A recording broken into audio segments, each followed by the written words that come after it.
food, sir. Very well. Oh, good. We'll dispose of. Yes, sir.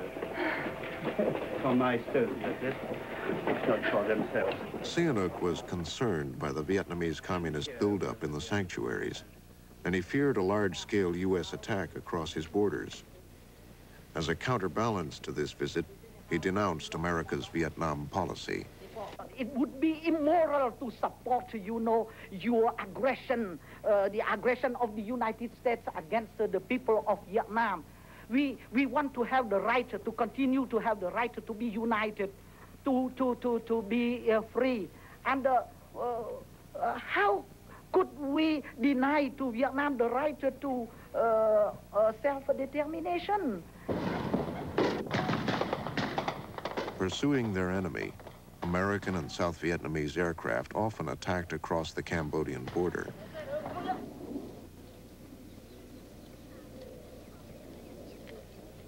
Sihanouk criticized Secretary of State Dean Rusk, who was then trying to repair relations. There is a contradiction between the declaration of friendship and respect from Mr. Dean Rusk on one hand, and on the other hand, your forces in South Vietnam continue to come into Cambodia and to kill what is necessary our peasants and innocent civilian servants. In 1969, newly elected President Nixon launched secret B-52 bombing raids over Cambodia against North Vietnamese and Viet Cong sanctuaries, driving them further into the country. Nixon neither informed Sihanouk nor sought his approval for this escalation. We had many indirect evidences of Sihanouk's acquiescence in the bombing. Repeatedly, when he was asked at press conferences, he would say that, of course, he did not approve attacks on Cambodian territory, but he did not know what was going on in territory occupied by what he called the Viet Minh, which was the earlier name for the North Vietnamese sponsored guerrilla activity. He invited Nixon to visit Cambodia while the bombing was going on. He reestablished diplomatic relations with us. I didn't know anything about the bombing when I went to Cambodia, and in fact I didn't know anything about it until after it broke in newspapers. For some reason I was never briefed on what was going on. I was aware of bombing, but not necessarily in Cambodia, because in my house on the banks of the Basak River at night, I not only could hear the bombing, but the whole house shook from the load of bombs when they were dropped, I assumed in Vietnam. But I suppose that eventually, I mean, most of them were being dropped in Cambodia. In January 1970, Sihanouk departed for a vacation in France, a trip that would take him on to Moscow and Peking. He wanted help to curb the Vietnamese communist presence, which was arousing Cambodian hostility. In March, anti-communist officers unleashed mobs against the North Vietnamese and Viet Cong embassies in Phnom Penh. They demanded the expulsion of the Vietnamese communists. I can say that some officers in our army and many deputies and many members of the government in Phnom Penh, they want to be your allies in order to have dollars, your dollars. They don't think about the destiny and the fate of our homeland. They don't mind about it. They are more patriots for dollars than for Cambodia. A week later, Sihanouk's anti-communist opponents ousted him and issued orders for his execution. Sihanouk's former prime minister, General Lon Nol, led the new government, which promptly received secret American military aid. Well, after the coup, and of course Lon Nol's government gave the Vietnamese, I think, 48 hours to get out, as I remember, there was wild enthusiasm in Phnom Penh itself. All the children from the schools turned out and enlisted and got weapons and went off to the front and that kind of thing. It was real enthusiasm.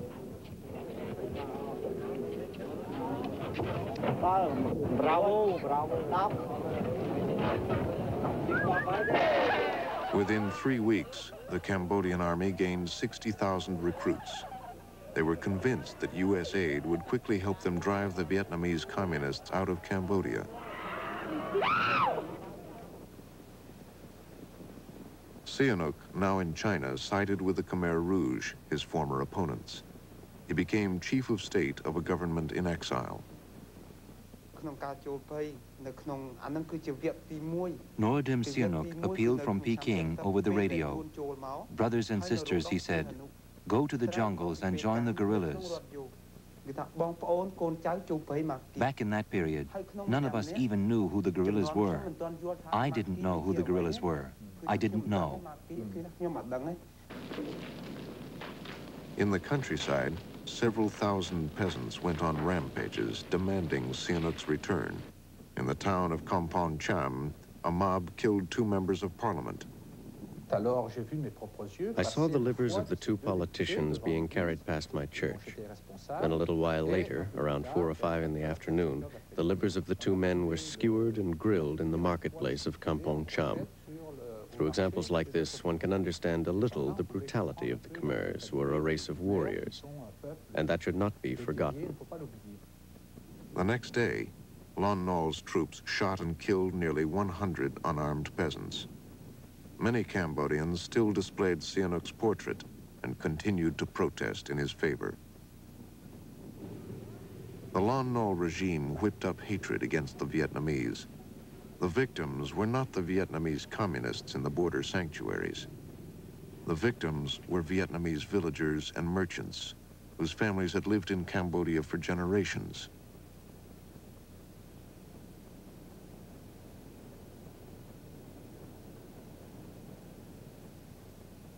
Centuries of hatred erupted as Cambodian troops butchered Vietnamese. Taking advantage of Lon Nol's hostility towards the communist sanctuaries, South Vietnamese army units launched raids into Cambodia. President Nixon also decided to send U.S. ground forces into Cambodia to wipe out the sanctuaries and the elusive communist headquarters, Cosvin. For the past 5 years, as indicated on this map that you see here, North Vietnam has occupied military sanctuaries all along the Cambodian frontier with South Vietnam. As Nixon spoke, U.S. troops were preparing to move into Cambodia. The decision to invade, like the earlier secret decision to bomb, was withheld from the Cambodian government. When we began the detailed planning of this operation, it was evident to us, since we'd never operated in Cambodia, we needed some kind of map or aerial photo, and so I dispatched the G2 down to pick these up at the headquarters in Saigon, and he had great difficulty in getting them. And a few hours he returned with the photographs, and then we found out why. The photographs, of course, disclosed these huge craters of B-52 bombing that had been going on for some time, and we weren't aware of it officially, and indeed I wasn't aware of it at all, and most of us weren't. Tonight, American and South Vietnamese units will attack the headquarters for the entire communist military operation in South Vietnam. This key control center has been occupied by the North Vietnamese and Viet Cong for 5 years in blatant violation of Cambodia's neutrality. One of the things that I found interesting was, as I looked at Nixon's speech on the incursion after we had started it, a few minutes after we had started it, was the great emphasis he had placed on the Cosvin headquarters, sort of portrayed it as kind of a Pentagon that we were going to capture. And my guess is that at best it was a foxhole and a couple of radios, but in any case, we knew that in the last 24 hours it was well out of the area we were going to operate in, which we knew from our normal intelligence means. And so it was never really an objective, although as he portrayed it, it was a major objective to the American people. More than 20,000 American and 40,000 South Vietnamese troops invaded Cambodia. The operation, Nixon said, would protect American forces in Vietnam. The Americans first clashed with their enemy at the Cambodian town of Snool. Responding to rifle fire, jets and tanks pounded the town for 2 days. The Americans were meeting little resistance. The body count